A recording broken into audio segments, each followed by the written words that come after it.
नमस्कार, are Bharat TV channel में स्वागत है आपका और मैं हूं आपके साथ शमा प्रवीण, जहां बिहार की हर छोटी बड़ी खबरों से कराते हैं आपको रूबरू, दिखाते हैं आपके जिले और शहर की भी खबर।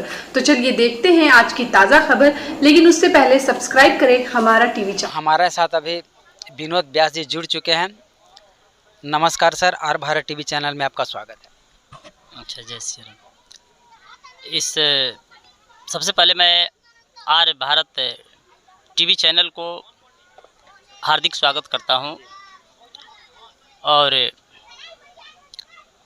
आपको इस मंच से धन्यवाद देता हूं कि अपना समय निकाल करके हमारे इस कार्यक्रम को जन जन तक पहुंचाने के लिए आप आए हुए हैं। सबसे पहले यहाँ पर जो सर कार्यक्रम रखा गया था उसके विषय में जानकारी दीजिए। यहाँ का जो कार्यक्रम है, भगवान श्री कृष्ण के स्थापना हेतु श्रीमद् भागवत साप्ताहिक ज्ञान यज्ञ का कार्यक्रम रखा गया था, जो 18 तारीख से आज 26 तारीख के पूर्णाहुति हुआ है। इसी में 7 दिन साप्ताहिक भागवत कथा चला और एक दिन 24 घंटा संकीर्तन चला और आज पूर्णाहुति एवं भंडारा हुआ, संत विदाई हुआ। भंडारे में करीब कितने लोग यहाँ पर आए होंगे? लमसम 3000 से मान करके चलिए 3000 लमसम लोग होंगे। और यहाँ पर जो भंडारे का कार्यक्रम रखा गया, या फिर आप देख सकते हैं बैनर के माध्यम से कि यहाँ पर एक सांस्कृतिक कार्यक्रम का भी आयोजन किया गया है, तो क्या यह कार्यक्रम इस बार हो रहा है या हर साल होते आ रहा है? लेकिन लोग बताते हैं कि महाराज यहाँ हर साल इस तरह का कार्यक्रम होते आया हुआ है। इस कार्यक्रम के जो सांस्कृतिक कार्यक्रम हो रहा है, इसके मुख्य अतिथि कौन हैं? कार्यक्रम के माने मुख्य अतिथि उद्घाटन करने वाले जो शायद नेताजी कांति सिंह जी, श्रीमती कांति सिंह आ रही हैं, भूतपूर्व कोयला मंत्री। अच्छा सर, हमें ये जानकारी दीजिए कि यहाँ जो प्रतिमा आया है भगवान श्री कृष्ण का, उसके विषय में कुछ जानकारी दीजिए कि ये कहाँ से आया है। हाँ, जो भगवान श्री कृष्ण का प्रतिमा आया है वह बनारस से आया हुआ है, बनारस से खरीद करके आया हुआ है। और यहाँ पर लाने के बाद में फिर इसका किस प्रकार से विधि विधान किया गया? हाँ, यहाँ से लाने के बाद इनको बैठाया गया और वेद मंत्रों द्वारा स्थापित किया गया। जी, चलिए, आपने आर भारत टीवी चैनल को जानकारी दिया, इसके लिए बहुत बहुत धन्यवाद। यहाँ पर हमारे सामने बैठे हुए इनका मैं सबसे पहले परिचय लूँगा, उसके बाद में कुछ जानकारी लेने का प्रयास करूँगा। नमस्कार sir, R Bharat TV channel में स्वागत है। नमस्कार। सबसे पहले मेरा नाम दिलीप सिंह हुआ, मैं यहीं का निवासी हूँ। आपके गांव में सर यह कार्यक्रम रखा गया है, तो इस कार्यक्रम को लेकर के ऑडियंस को आप क्या मैसेज देना चाह रहे हैं? सबसे पहले मेरा ऑडियंस मेरे तरफ से ये निर्देश जाता है कि यहाँ पहले गोवर्धन पहाड़ हुआ करते थे। सभी ग्रामीण जनता की सहयोग से हम लोग ने श्री कृष्ण और राधा जी का मूर्ति स्थापित किया है। आज प्राण प्रतिष्ठा हुआ और यही संदेश देंगे कि जो उनके विचारधारा को अच्छा से अच्छा जो गुण हो वो अग्रसर हो और उनका लोग अपने अंदर ला करके उसका प्रयोग करें, जिसमें सफल हो। मेरा नाम संतोष यादव हुआ, हम इसी बस्ती के रहने वाले हुए और मेरा राजदगम प्रदेश महासचिव भी है। और चलिए, आर भारत को हम स्वागत करते हैं अपने जोगोधरा के धरती पर। यहाँ पर सर आज एक सांस्कृतिक कार्यक्रम रखा गया है, इसके विषय में आप क्या कहना चाह रहे हैं? आज हम लोग का जन्म से ही पूर्व से पहले यहाँ पर मिट्टी का गोवर्धन पर्वत हुआ करते थे और हम लोगों का हरदम पीढ़ी का, नया वर्गों का, नए युवाओं का ये मांग था यहाँ के पूर्वजों से कि हमारा श्री कृष्ण भगवान का मंदिर स्थापना हो। तो निश्चित तौर पे 2022 में हम लोग एक संकल्पिक विचारधारा के साथ एक संकल्प हुए, पूरे गांव समाज, सर्व समाज के लोग मिलजुल कर ये मंदिर बनाए और आज मंदिर का प्राण प्रतिष्ठा हुआ। और आज रात इसमें जो है कि भंडारा का भी आयोजन हुआ। कम से कम हम लोगों का टोटल टारगेट है 8000 भंडारे में हम लोग जो प्रसाद के रूप में पूड़ी है, बुनिया है, दही है, सब्जी है, आयोजन हम लोग किए हैं। और अभी तक नहीं, हमारा भंडारा अभी 10-11 बजे रात तक चलेगा। और इसी के साथ में मंदिर का उद्घाटन करने के लिए, सांस्कृतिक कार्यक्रम का उद्घाटन करने के लिए माननीय भारत सरकार के पूर्व कोयला मिनिस्टर डॉक्टर कांति सिंह आ रही हैं। और हमारे क्षेत्रीय जो भी नेता है, सर्व समाज के जो भी नेता है, वो भी सब लोग पधार रहे हैं। सब लोग हम लोग मिलकर ग्रामवासी, जगोधरा के वासी मिलजुल कर उन लोगों को स्वागत करेंगे। और रात में सांस्कृतिक कार्यक्रम का, भगवान का भजन का भी सब लोग हम लोग मिलकर आनंद लेंगे। यहाँ पर सर कार्यक्रम है, सांस्कृतिक कार्यक्रम है, भजन का कार्यक्रम है, दुगोला प्रोग्राम होता है। तो ऐसा देखा जा रहा है कि समाज में अश्लीलता को ज़्यादा परोसा जा रहा है, इसके विषय में आप क्या कहना चाह रहे हम हैं? लोग तो उस वर्ग में युवा लोग हैं, उस सोच में हम लोग विश्वास करते हैं कि हम लोग अभद्र चीज़ को, और जो चीज़ है चाहे कोई भी व्यास हो, वो चीज़ का हम लोग खुल के विरोध करते हैं। इसलिए कि हम लोग एक साथ पिता के साथ, अपने बाबा के साथ, अपने चाचा के साथ और लोगों के साथ मिलजुल के, बड़ बुजुर्ग के साथ मिलजुल के हम लोग कार्यक्रम देखते हैं। तो अश्लीलता नाम का कोई चीज़ ही नहीं होगा। जहाँ बुद्धिजीवी लोग रहेंगे वहाँ अश्लीलता नहीं होगा, जहाँ नॉन बुद्धिजीवी लोग रहेंगे वहाँ अश्लीलता फैलता है। ऐसा भी देखा गया है कि कहीं भी कार्यक्रम होता है तो ऑडियंस का डिमांड होता है, देखने वालों का मांग होता है कि अश्लील गाना ही गाइए। इसके विषय में आप क्या कहना चाह रहे हैं? हम जगोधरा वासी और जितने यहाँ के नौजवान हैं, हम लोगों को जो बाप दादा सिखाए हैं, अश्लीलता सुनने पर हम लोग विश्वास नहीं करते हैं। और यहाँ के जो भी नौजवान है, पढ़ा लिखा शिक्षित है और अग्रसर है, कोई बिजनेस में है तो कोई जॉब में है तो कोई प्रोफेसर है तो कोई कहीं और है।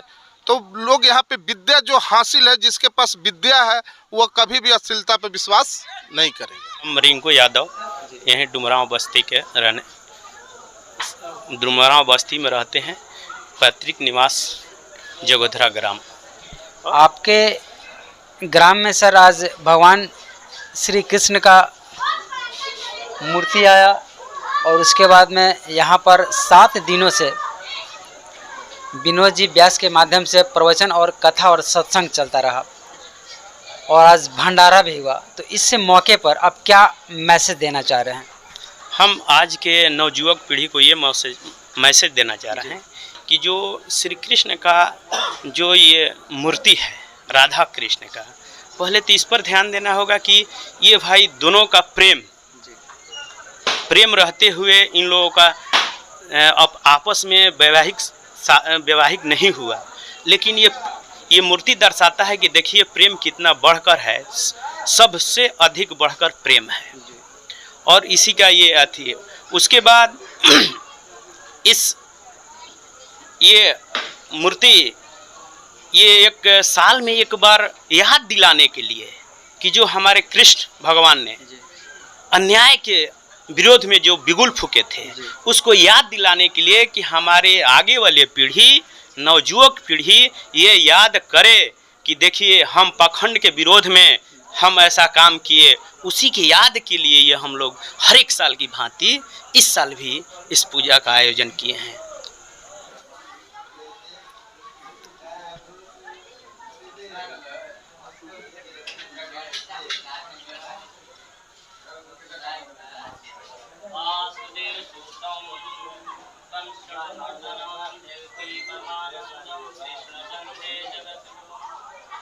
कृष्ण करुणा सिंधु दीनबंधु जगत्पते गोपीके सहगति कांतम राधा कांतम नमस्तुते। जय श्री कृष्ण भगवान की जय। वृंदावन बिहारी लाल की जय। परिस्थिति था कि भगवान श्री कृष्ण को गोवर्धन पर्वत को उठाना पड़ा। हाँ, देखिए कृष्ण एक कृषक के पुत्र थे, जिसमें कृषक में गौ पालन और कृषि क्षेत्र आता है। और जो हम लोगों का जो हम पढ़े हैं, सुने हैं अपने पूर्वजों से कि भगवान इंद्र ने जब कृष्ण ने रोके कि कोई चढ़ावा इंद्र का नहीं होगा, तो इंद्र ने इतना बारिश किए कि हम उस समय के कृषक लोग अपने गौ अपने खेती को तबाह होने लगे। इसके उपरांत कृष्ण ने ये कहे कि अरे इंद्र के क्या पूजा करना है, आइए चलिए हम लोग गोवर्धन का पूजा करें, और इसी गोवर्धन ने आपको बाढ़ से, आपको ओलावृष्टि से बचाएंगे, और हमारी गैया इसी पर चढ़कर दूध देगी, जिससे आपका पालन होगा। चलिए थैंक। वह कौन सी शक्ति थी कि भगवान श्री कृष्ण उस पर्वत को उठा लिए थे? वह भगवान की जो है ईश्वरीय शक्ति जी, दूसरी एक तो ईश्वरीय शक्ति, दूसरा एकता। भगवान श्री कृष्ण ने परमपिता परमेश्वर होते हुए, ईश्वर होते हुए, उन्होंने समाज को बताया कि मैं अकेले यह कार्य नहीं कर सकता हूँ, इसके लिए आप सबको मेरा सहयोग करना होगा। इसलिए आप सभी लोग अपने अपने लाठी डंडा या हाथ से किसी तरह से सहयोग करें, और हम लोग गोवर्धन पर्वत को उठा करके और इनके छत्र छाया में रहेंगे, और हम सब अपनी गौ और पूरे अनाज वगैरह जो भी हमारे घर के सामान वस्तु है, सब इनके छाये में रख करके अपना इस वर्षा से, तूफान से इसका सुरक्षा करेंगे। अगला सवाल यह है कि युवा पीढ़ी अपने मार्ग से भटक रहा है, उसको क्या आप मैसेज देना चाह रहे हैं? जी, युवा पीढ़ी जो अपने मार्ग से भटक रहा है, इसका कारण है यह कि युवा पीढ़ी जो है संस्कार विहीन हो चुका है। संस्कार, जब तक व्यक्ति संस्कारी नहीं होगा तब तक वह मार्ग से भटकेगा ही, उसके लिए संस्कारी होना पड़ेगा। है या वह कौन सा कार्य है जिसके चलते युवा पीढ़ी इस भक्ति लाइन को अपनाए? जी, वह कार्य है, युवा पीढ़ी से मेरा आग्रह होगा कि हमारे युवा पीढ़ी जो है आज से ही अपने माता पिता को सेवा करते हुए, माता पिता की आज्ञा का पालन करते हुए, और संत के सानिध्य में जाएं। ऐसा नहीं संत की किसी वन में जाएं या कोई दाढ़ी बढ़ाए हैं या भगवा रंग का वस्त्र पहने वही संत है, नहीं। संत पहले तो यह हमको जानना होगा कि संत है कौन। तो संत का परिभाषा है कि संत वही है, संत का परिभाषा यही है कि वृक्ष न फल बके सरिता पिए न नीर परमार्थ कारणे साधु धरत शरीर। जिस प्रकार वृक्ष अपने फल को नहीं खाता, नदी अपने जल को नहीं पीती है, उसी प्रकार संत का जो है शरीर अपने लिए वह धारण नहीं करता, संत परमार्थ के लिए अपने शरीर को धारण करता है। और दूसरी बात, संत का कोई रंग रूप आकार नहीं होता।